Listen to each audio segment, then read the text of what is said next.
Oh my gosh, oh my gosh, oh my gosh, people. It is the week. It is Youth Night Week! This Sunday night, it is Youth Night. We're getting back together. I am so excited. I hope you're excited too. I know the leaders are ready to see you. We're ready to gather. Is it that exciting? We really hope you can make it. Well, I now have a reason to cut my hair. I'll be right back. 30 minutes later.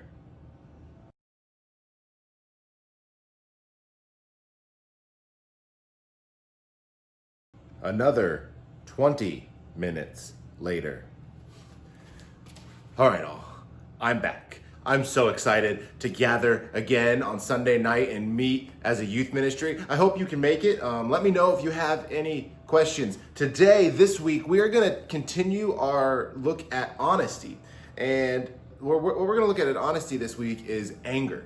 Specifically, we're going to look at Jesus' example of what good anger looks like, because often when we think of anger, we think of our anger, so much of it is wrong, right? Or overblown. But Jesus gives a model of what good anger looks like when the Pharisees refused to bless his healing of a crippled man. Good anger basically comes from good honesty, and we're going to see that in this lesson. Let's begin.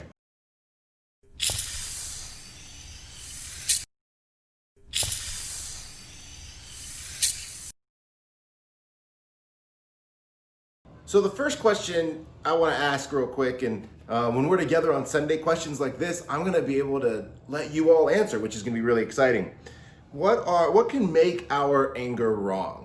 Why is it when we're angry, it's typically incorrect? I think it can be that you can divide our anger typically into three categories. One, it's either an overreaction, and we don't let our anger go. We keep it in, we keep it alive. We get angrier than the situation typically should allow for, and we vent it, we don't control it. It's too quick, our anger just explodes. Or our anger is always directed at the same person. No matter what they do, we just get mad about it. The second category is self-motivation, right? We get angry because we don't get our way. We're like toddlers who, when they don't get when they're like, Mom, I want a cookie before dinner, and Mom says, no, you need to eat vegetables, and they throw a little hissy fit. That's how we can be. Or the third category is denial. We're angry, we don't realize it, and so we're passive aggressive. We get angry at the wrong person for the wrong reason, and so these are typically kind of the three categories: overreaction, self-motivation, and denial. And those three things aren't correct, right? But Jesus will show us what it looks like to show anger correctly, and what situations and things like that to show it in. So let's take a look. This account of Jesus' life is actually found in Matthew, Mark, and Luke. And so what we're going to do is we're going to kind of look at different pieces of it, just so we can get the full story, because obviously when three different people tell a story, there's different details each one of them highlights. And so Luke tells us, on another Sabbath, Jesus went into the synagogue and was teaching, and a man was there whose right hand was shriveled. Matthew tells us that the Pharisees were looking for a reason to accuse Jesus. They watched him closely to see if he would heal on the Sabbath. They asked him, is it lawful to heal on the Sabbath? Mark fills in this next gap. He says to the man with the shriveled hand, stand up in front of everyone. Matthew tells us that Jesus looked to the Pharisees and said, if any of you has a sheep and it falls into a pit on the Sabbath, will you not take hold of it and lift it out? How much more valuable is a man than a sheep? Therefore, it is lawful to do good on the Sabbath. And then Mark, let's finish out with some Mark. It says, then Jesus asked them, which is lawful on the Sabbath, to do good or to do evil, to save a life or to kill? But they remained silent. He looked around them in anger. Deeply distressed at their stubborn hearts, Jesus said to the man, stretch out your hand. He stretched it out, and his hand was completely restored. Then the Pharisees went out and began to plot with the Herodians how they might kill Jesus. So the thing that each of them notes makes sense for who they were. So two of these three accounts are not eyewitnesses of Jesus. And so we know that they talked to people who gave them their information. But when we think about who they are as people, it makes sense. Luke was a doctor and he was a historian. So when he was interviewing people, I'm sure he asked a question like, oh, what was wrong with the man? Oh, which hand was it? And so he makes particular notice that the man's right hand is crippled, probably his dominant hand, making his disability that much worse. Mark traveled a lot with Peter. And if you know anything about the disciple Peter, he was a very emotional person, right? He probably put a lot of gusto into his sermons and his retellings of what happened to Jesus. And that's why when we look at what Mark was saying, Mark notes Jesus' anger. It makes sense that Peter was showing all the emotion that Jesus had. Matthew, who was actually there, he was a tax collector. Tax collectors typically are well educated. They're fluent in several languages, really smart people. And he notices Jesus' teachings, right? His logical arguments on why it's okay that Jesus was healing on the Sabbath. So when we look at all three of these accounts and we kind of put them together, we see just the full story here. The reason they're arguing is just a quick little 30-second overview is the Pharisees were really big rule followers, right? And there was a rule that they had that you weren't allowed to do anything on the Sabbath. And the Sabbath to them was Saturday. If you did anything, then you were breaking the law. And God said that he wanted people to rest on the Sabbath. But the Pharisees then took it 10 steps too far and started making their own rules of what you were and were not allowed to do on the Sabbath. So Jesus, by miraculously healing a man, would actually be breaking the law of the religious leaders. Can you imagine like trying to heal someone and people being like, hey, you're not allowed to help people today. You have to wait till tomorrow. Like, that just doesn't make any sense. And so the Pharisees' attitude toward the disabled man from the very beginning of the story is that they think they look good and this man is in the wrong. Like, he's not even a human, he's just an object, right? They're using this disabled man to start an argument with Jesus because they want to look good. They're like, no, Jesus isn't good. He's in the wrong. He's breaking the rules. We're the ones who follow the rules.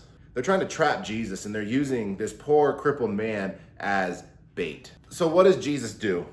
Well, first, Jesus has the man stand up in front of everyone and he brings him forward. Why does Jesus do this to this man? Well, it may not say this, but whenever you bring someone in front of people, you probably want them to be seen. Jesus wants them to look at this man. Now think back to the last several months when we were talking about the 3 steps of love. Why does Jesus want them to first see him? Because then step 2 is compassion. He wants them to get from step 1 to step 2. And if they see him, maybe they'll feel compassion. Now, Jesus isn't being defensive here. He's actually on the offensive, right? Instead of being afraid and being like, oh no, what do I do about this Pharisee question and these Pharisees' opinion? He deals directly with it. He's basically like, you want to talk about this man? You want to talk about what we should and shouldn't do on the Sabbath? Well, then let's talk. Stand up. Come here. He fearlessly walks into their trap by moving towards this man. What they're treating as an object, Jesus is treating as someone to be honored, right? So after the man stands, Jesus then tries to reason with them. He tries to argue with them and give them arguments. He gives them examples from their own lives. He tells them, like, if you had a sheep, which a lot of them have sheep in this time, and he falls into a pit on the Sabbath, they would pick out their sheep from the pit. They wouldn't just leave their sheep in there all day. Now, if they help a sheep, then why wouldn't they help this man? He questions them. He lets them decide on their own. He doesn't just tell them that they're wrong. He hopes that they will get there. And this argument may seem weird to us because I don't know how many times you're walking around New Albany and you see just pits on the ground, but in this time there were lots of pits around and it was common for sheep to fall into them. So he's giving them an argument that they would understand, and he's arguing of like, hey, you would do this in this situation, so why would you not do this in this situation? He's being really smart about this. He really wants them to walk in this man's shoes. And so this argument sounds kind of ridiculous, right? Like, hey, why wouldn't you help this man if you would help a sheep? But Jesus is pointing at the ridiculousness of them not being willing to help them. He shows them how to think first about, I would treat something this way, so then I should treat people this way. If I would pick out my sheep because I care about me, then I should help this man because I need to care about this man, which is something Jesus teaches, right? The golden rule, do unto others as you would have them do to you, right? So if you would pick out your sheep because you need your sheep, then you should help this man. And then Jesus repeats their question, is it lawful to heal on the Sabbath? But instead of a judgmental attack, he's actually now changed it, because that's how they asked it, right? It was a judgmental attack, but he's changed the question now to a plea for mercy. And how do they respond to Jesus' plea for mercy? Just like that. They're silent. They refuse to answer their own question when it's put back to them. They refuse to give Jesus permission to heal, like Jesus needs permission. Jesus has them trapped, right? Because they wanted to trap Jesus, but now Jesus has them trapped, right? And not in a trap like they were trying to trap him to try to prove that he was false, but they're now trapped between, if they say, no, let the man die, they'll violate the law of Moses that they hold so dear. But if they say, yes, you should heal him, then they'll be agreeing with Jesus, which they absolutely do not want to do. It's because they are proud. They are focused on themselves. They're unmerciful. And how does Jesus respond to their silence? He's angry. He's angry at their coldness and their hard-heartedness. Mark mentions that Jesus feels two emotions here. He feels grief and he feels anger. What do you think Jesus' face looked like in this moment? Have you ever seen someone when they're angry? Their eyes probably start to shut a little bit. They get real focused. Maybe his jaw was clenched. Maybe his fist was forming down by his side. Not like I'm about to punch these people, but you know, when you get mad, you clench your fist, you clench your teeth. Just imagine. Jesus is just looking at these people and he's mad. It mentions that he feels grief right before he feels the anger. It mentions grief and anger. Why do people grieve? Well, because they're in pain and they're hurt. And what is hurting Jesus?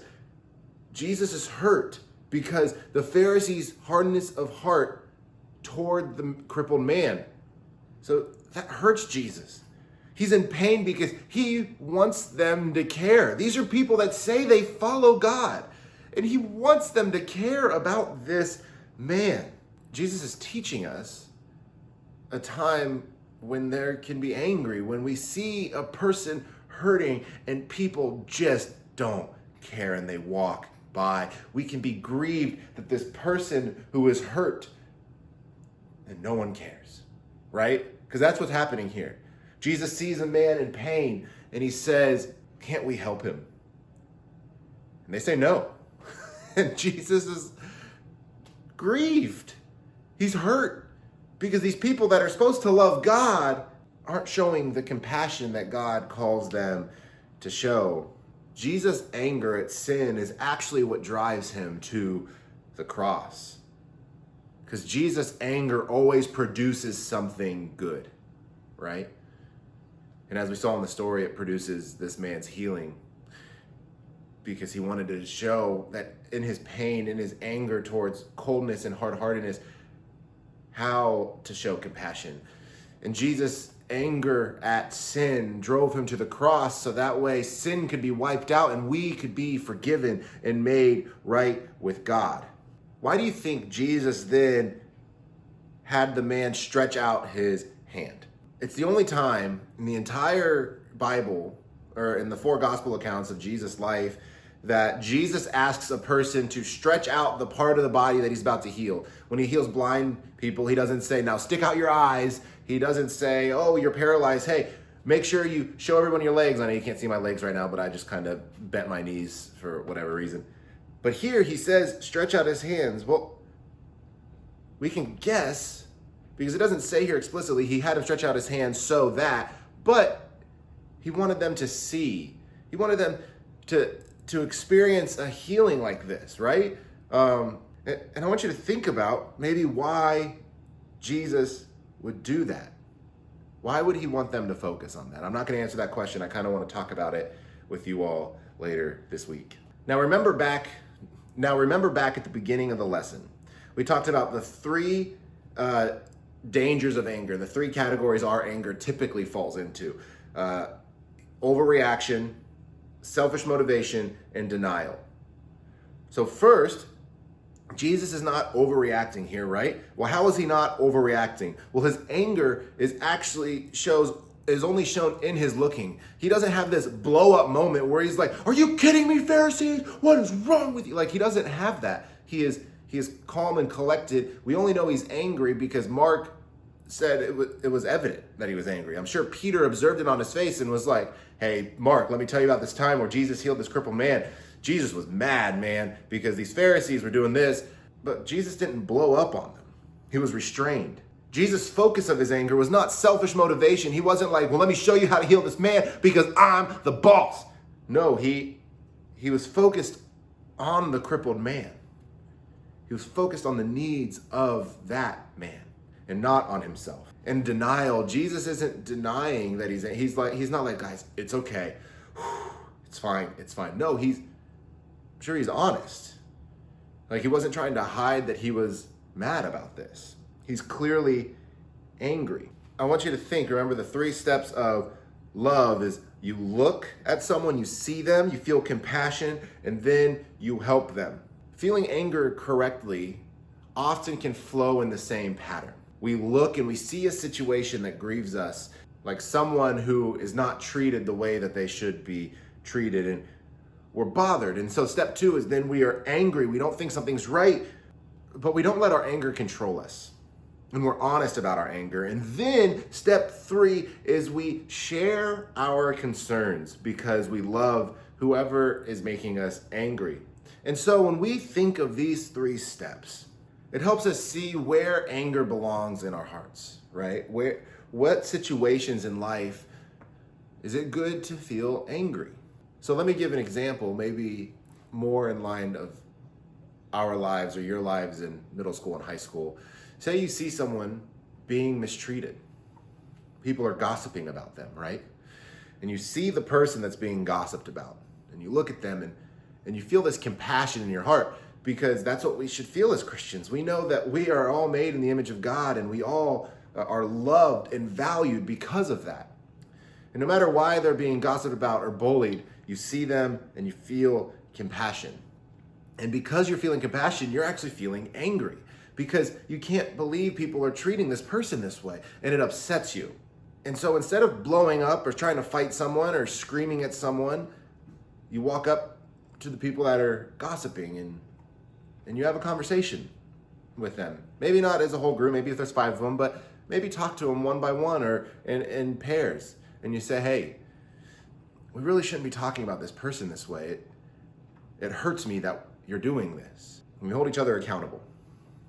That's what anger can look like in the life of a Christian. Not overreacting, not denying it, and not doing it for self-motivation to make yourself look good. Jesus' anger comes from his compassion and care for this man that is not being treated the way that he should be treated, especially by people who claim that they love and follow the Lord. That's all I have for today. See you in small groups, but also see you this Sunday night for youth group. Hope to see you there. It'll be at 6 p.m. at Franklin Church, right where we've been having worship on Sunday mornings. I hope you can make it.